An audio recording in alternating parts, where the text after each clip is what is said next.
We're going to pick up where we left off last week in chapter 21, verse 17. This is the beginning of the end for Paul. He's come back to Jerusalem, and that's where we're going to focus the rest of our story. As we begin to, well, let's see. I don't guess I will either. There we go. We started in chapter 13 with Paul's first missionary journey. Now, for 13 years, Paul has traveled.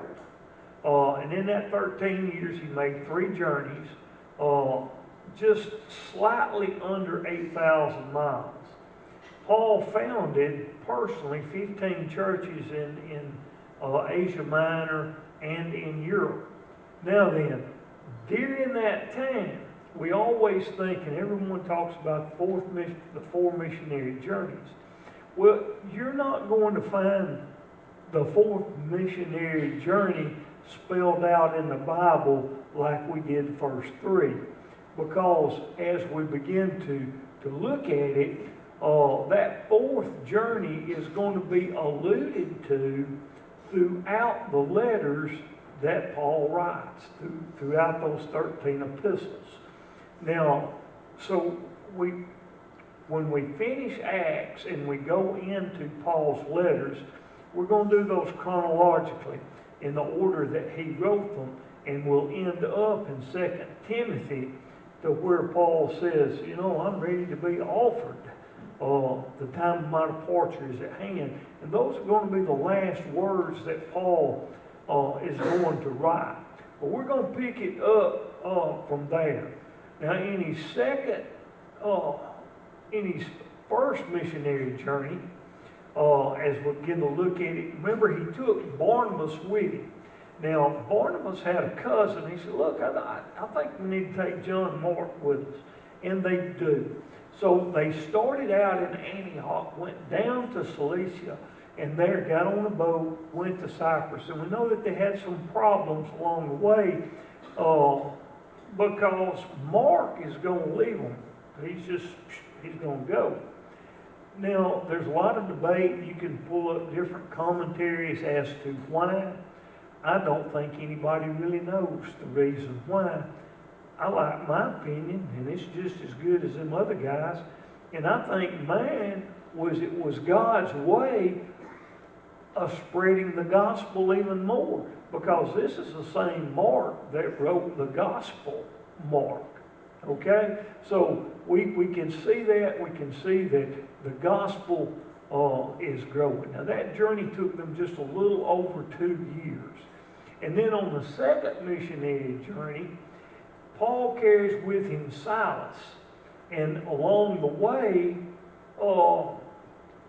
Timothy joins them. Timothy is from Ephesus. He joins them in Antioch. And he becomes a part of the team. Now, somewhere in here, Paul separates, and he wintered. That winter, he stayed in Athens. Now, there's lots of debate, lots of commentary about Paul in Athens, and there's a lot of speculation as to what's going on.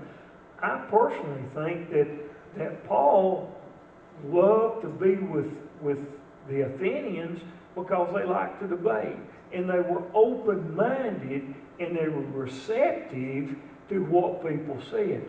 The only problem was they were humanists, and they didn't really believe that though they had gods, they didn't really believe in them like they believed in themselves. So that's where they are there. Now then, Paul is going to leave, and he's going to go to Athens. He's going to stay there for 1.5 years, and then he'll go to Corinth. And remember, in Corinth is where he meets Aquila and Priscilla. They've come from Italy, and they're going to be the ones that are going to actually train Apollos. Now, that is going to be important because this guy is not mentioned that much in the Bible, but if you look at secular writings about Christianity, this guy he was a rock star in his day when it came to spreading the gospel. So that journey, the second one only lasted for 3 years. Now then, the third journey is where so much happened, because it's here Paul is going to stay in Ephesus for 3 years. He's going to become a part of the community. He speaks out. You have a heavy Greek influence here, and it is the center, if you want to call it that, of Asia. So he's there. The message is going all over the known world by this time. Now then, that is where we're going to pick up our story now in chapter 21, verse 17. And if you look up at the top, those are the dates that Paul started and ended each journey. And those first 3, like I say, were 13 years. So as we pick up our story, beginning in 17, it says, after we arrived in Jerusalem, the brothers and the sisters received us gladly. And the following day, Paul went in with us to James, and all the elders were present. After he had greeted them, we began to relate one by one the things which God had done among the Gentiles through his ministry. And when they heard about them, they began glorifying God, and they said to him, you see, brother, how many thousands there are among the Jews of those who have believed, and they are all zealous of the law. Now then, there's some things I want us to pick out here. Remember, Luke is doing the writing. And when Luke says we, he's meaning him. There's 8 men that are mentioned back in chapter 20 who are all leaders in the churches back in Asia Minor and in Europe. These leaders have come with Paul to Jerusalem, and they have brought money with them to give to the church in Jerusalem. Now James, who is the half-brother of Jesus and one of his original disciples, James is the pastor of the church in Jerusalem. Now then, when they go to the temple is going to have a strong Jewish presence. The only ones that's going to be in there is going to be Jews. But you're going to have Christian Jews, those who have become a part of the way, as Paul would put it. Now then, so there's James, and here's the elders, and Paul begins to tell them what all had happened with the Gentiles.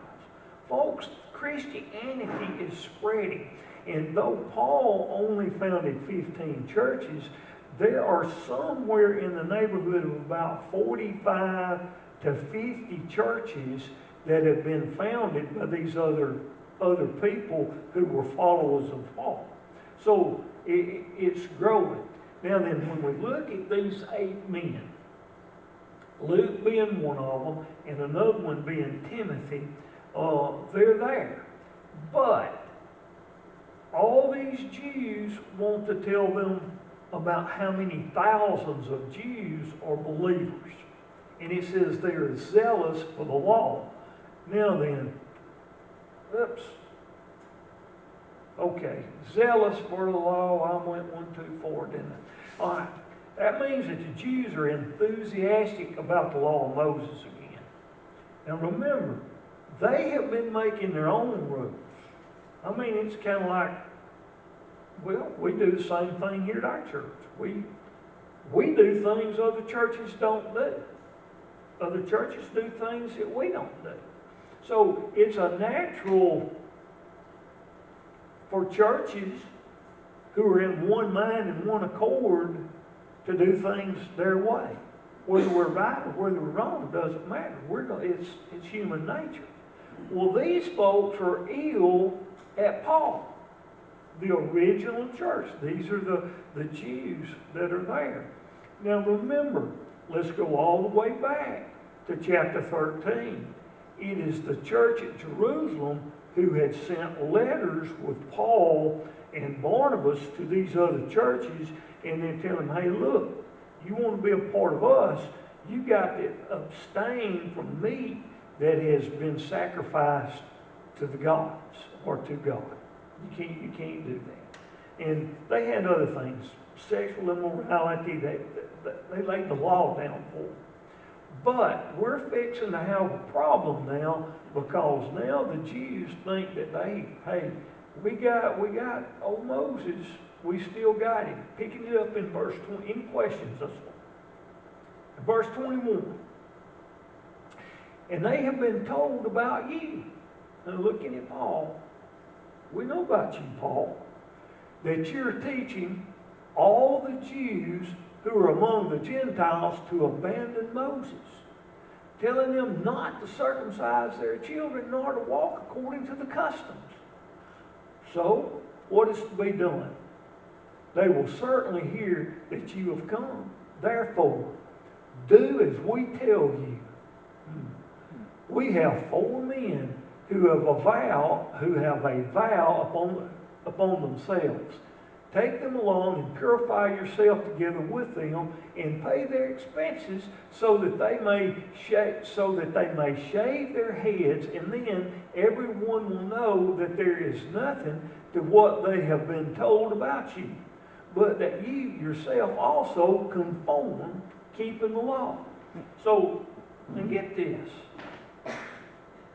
You do what we tell you. Does that sound familiar? Heck yeah. I'm all the time was telling my kids, you do what I tell you. Heck, I don't care if you got a mind of your own and you're doing this way and you're thinking, hey, I'm right and you're wrong. Well, that's how they're looking at this. So they tell him, hey, look, you've abandoned. Hey, folks, we're fixing to get in some serious trouble here. Now then, these 4 guys right here, they've taken a vow. The vow that they're taking is the vow of a Nazarite. Now, if you go back to Numbers chapter 6, it gives you a whole list of things when you make a vow as a Nazarite that you got to keep until your vow is fulfilled. One of those things, you may remember Samson, couldn't cut your hair. Yeah, you had razor couldn't come to. You couldn't drink wine or any alcohol at all. You had to abstain from it. Certain foods you couldn't eat. Certain things you had to do, and those things are spelled out in Numbers chapter 6. If you can go there. But when the purification is over, and it is time, they're to go to the temple and they're to make a sacrifice, and they're to shave their head. So, a lot of biblical scholars believe that Paul did all these things like he had been told to do, and they believe that he actually shaved his head when he made the sacrifice. And the sacrifice was, they were to take a lamb and a ram, a yearling lamb and ram, both without blemish, and they were to sacrifice those. They were to make a wave offering, which is of wheat and grain and those types of things when they do this. So Paul is doing this to try and, I don't know if he's trying to appease them, but anyway, that's what is going on here. In verse 25, it says, but regarding the Gentiles who have believed, we sent a letter. That's the letter that they sent back in chapter 13. Having decided that they should abstain from meat sacrificed to idols, and from blood, and what is strangled, and from sexual immorality. Then Paul took along the men, and the day after purifying himself together with them, he went into the temple, giving notice of the completion of the days of purification until the sacrifice was offered for each one of them. So it is believed that Paul did all these things in this vow that he is supposed to do to consecrate himself to God. Hey, Mark, you got any comments you want to make here for me on this? Good. Keep me on track, Don. Well, I got a question. James was half brother Jesus. Was he not one of the heads of the church in Jerusalem? No, he is the head of the church in Jerusalem. He is the pastor of the church in Jerusalem. But what they're asking him to do, he was part of it. Yes. Okay. Yes. He's part of it. Remember? Think back. I said we do the same thing. We come up with rules and regulations just with us. And that's what's going on here. James wrote his part of the Bible after all this was going on. Yes. So he got a little more light. Yes.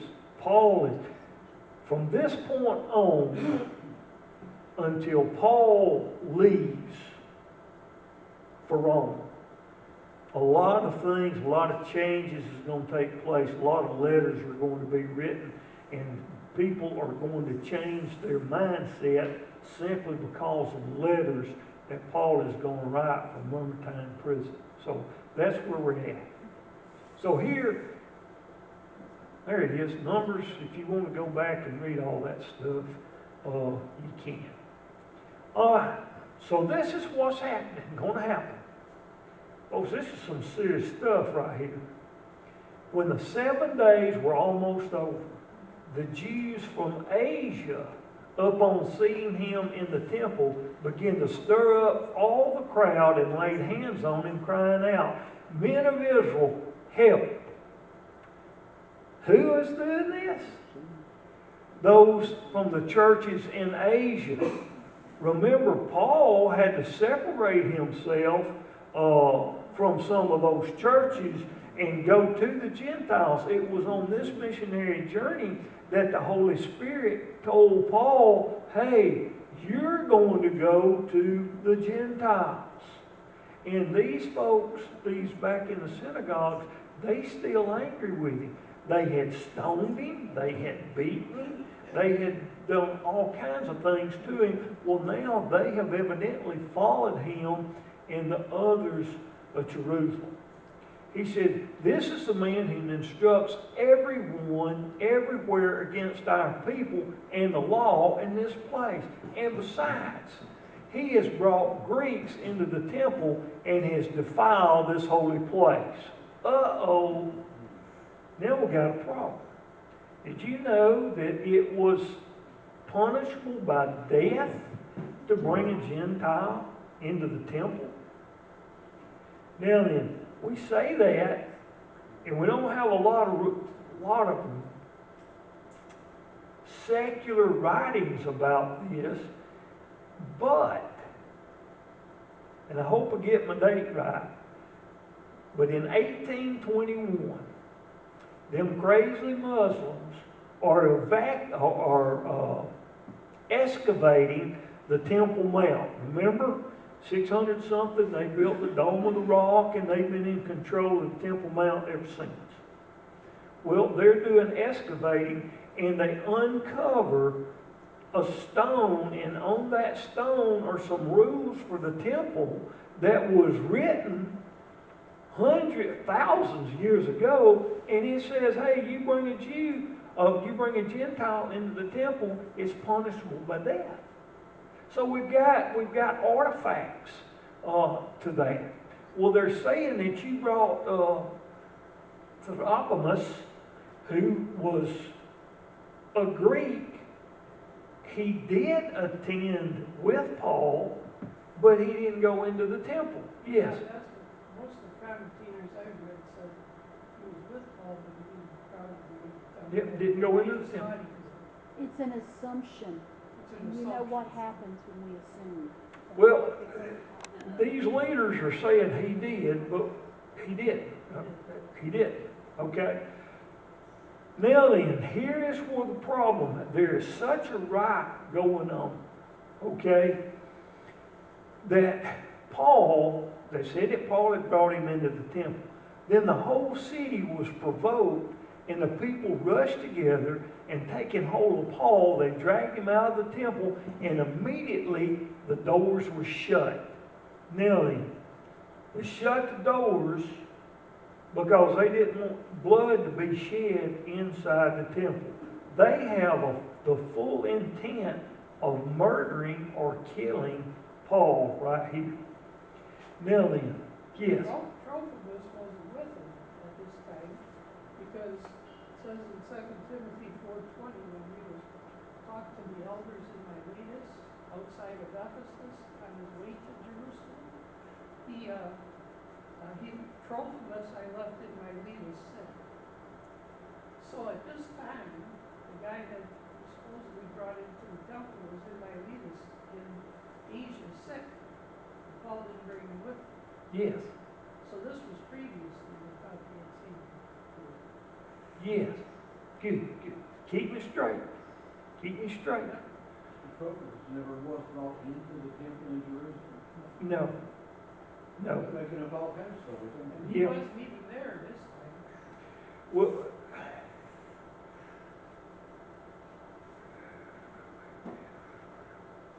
okay. Now then, so here we go. If you can vision in your mind, and we've shown it many times, the whole Temple Mount, the walls around it, in the northwest corner of the Temple Mount is the Anthonyth fortress. This is where the Roman garrison is located. There's about 600 Roman soldiers that are right there. Now, this fortress, it is built on the level of Jerusalem itself. Remember, the Temple Mount's here, Jerusalem's down here. This thing, the base is built on where the Jerusalem is at, but the towers are so high that they can actually look down into the temple, and it is from there that the cohort or the leader can see if there's any problems going on in the Temple Mount. Well, that's what's going to happen here.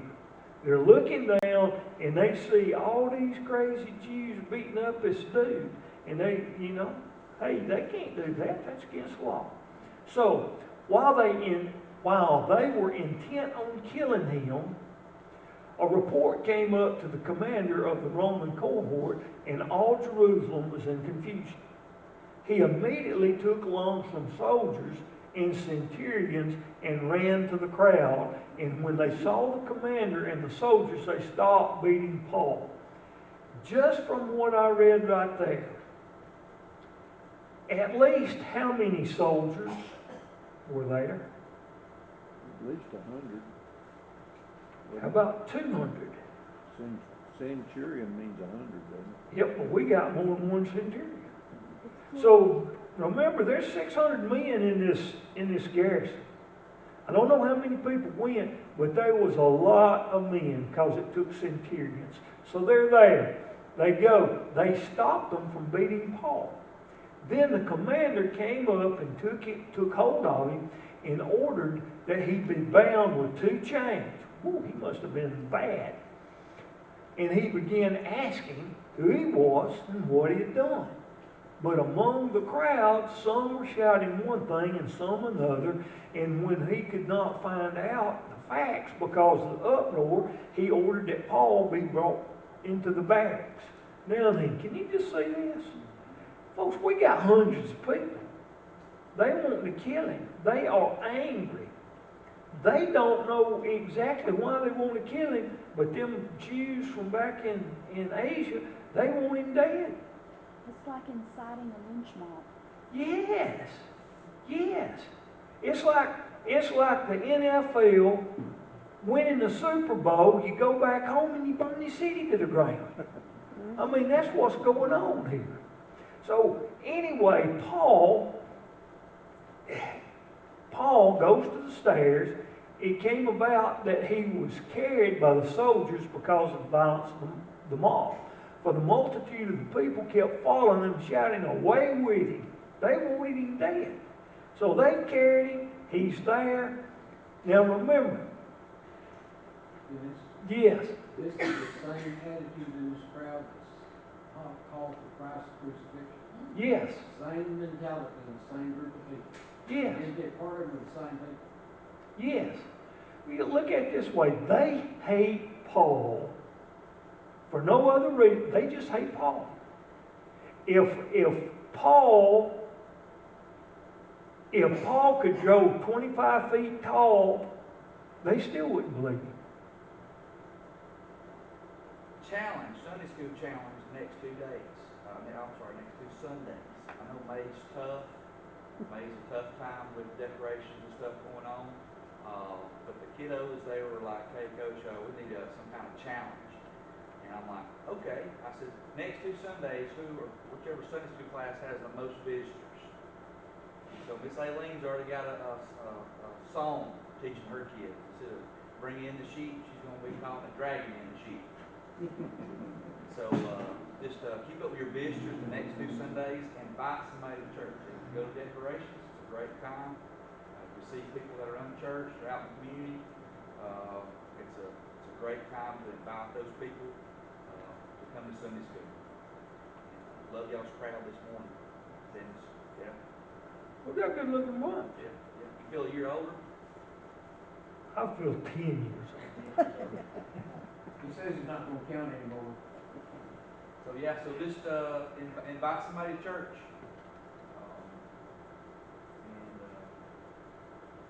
Let's do that the next 2 Sundays and see where we fall there. Okay.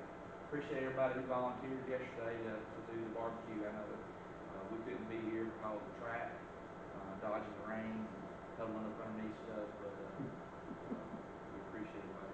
We appreciate you too, those, they were awesome. Track did well yesterday. Proud of them. And then, hey, if Jeff Mackin can go through 2 days of just delays, being in Sunday school this morning, I said anybody can be in Sunday school. Appreciate y'all. Amen. Standing up 12 hours and then being here today is an accomplishment too. Okie dokie. Well, Dennis, I think it was an aha moment for that bunch. You know, the ones that didn't like him, when they saw the little Yeah.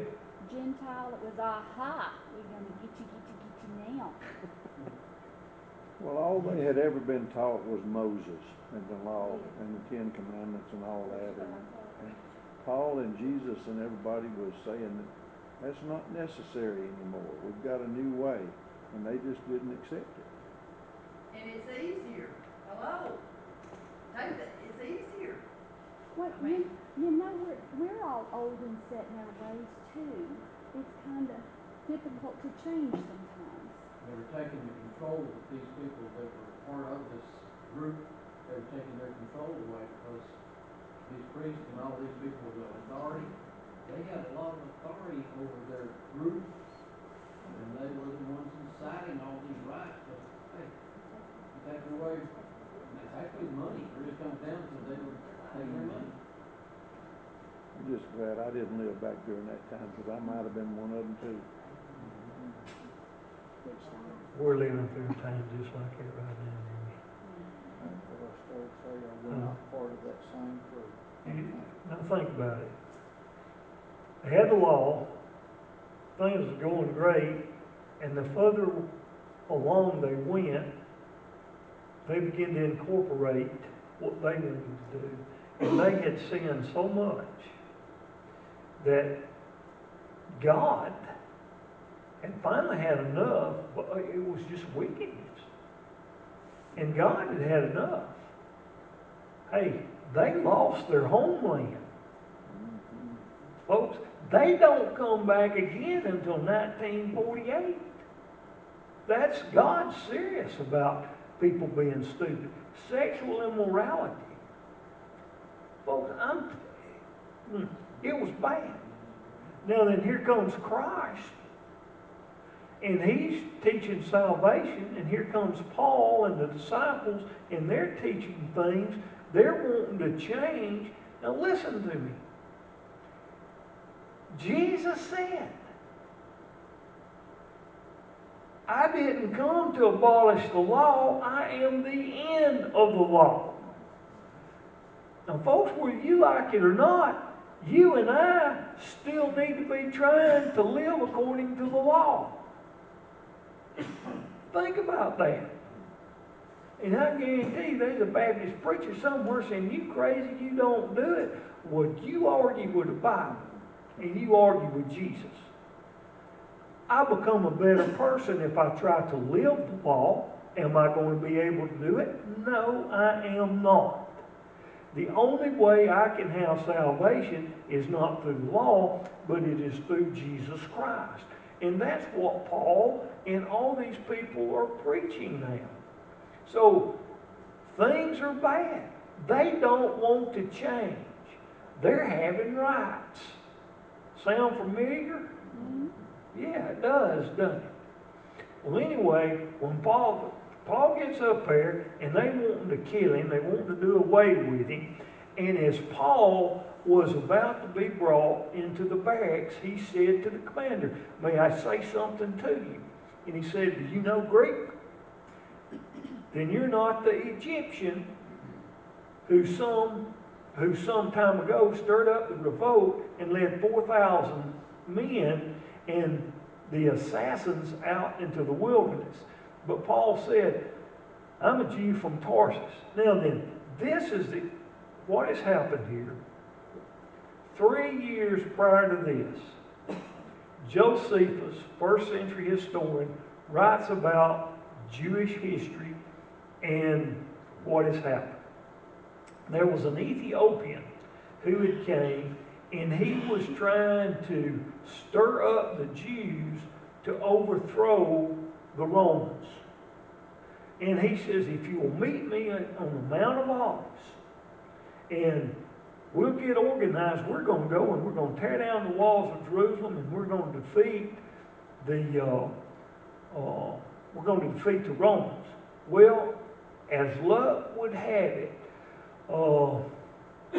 Felix, who is the governor, finds out about it, and he sends everybody, and they kill them.